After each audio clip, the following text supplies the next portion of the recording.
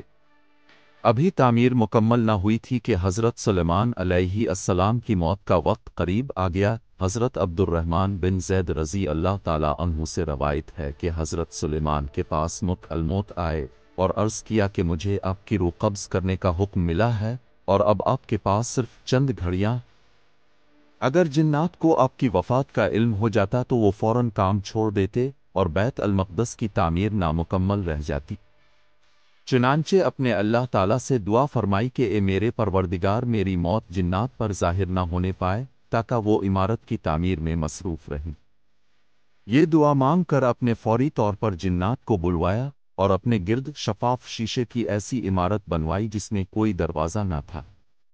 عمارت چونکہ شیشے سے بنی ہوئی تھی اور باہر سے اندر کی سب چیزیں صاف نظر آتی تھیں، چنانچہ حضرت سلیمان اپنے معمول کے مطابق عبادت کے لیے ایک عصا کا سہارا لے کر کھڑے ہو گئے تاکہ روح پرواز کرنے کے بعد بھی جسم اس عصا کے سہارے اپنی جگہ جمع رہے۔ حضرت سلیمان علیہ السلام کی روح وقت مقررہ پر قبض کر لی گئی، مگر وہ اپنے عصا کے سہارے ایسے نظر آتے گویا کہ عبادت میں مشغول۔ جنات کی مجال نہ تھی کہ نزدیک آ کر دیکھ سکتے، چنانچہ وہ سلیمان علیہ السلام کو زندہ سمجھ کر کام میں مشغول رہے، یہاں تک کہ 1 سال کا عرصہ گزر گیا اور بیت المقدس کی تعمیر کا کام مکمل ہو گیا تو اللہ تعالیٰ نے زمینی دیمک کو ان کے عصا کی طرف بھیجا، جس نے عصا کے اندرونی حصہ کو کھا کر کھوکھلا کر دیا۔ چنانچہ عصا کمزور ہونے کی وجہ سے آپ کا بوجھ برداشت نہ کر سکا اور آپ کا جسم مبارک زمین پہ آ گیا۔ اس وقت جنات کو ان کی موت کی خبر ہوئی اور وہ منتشر ہو گئے اور وہاں سے چلے گئے۔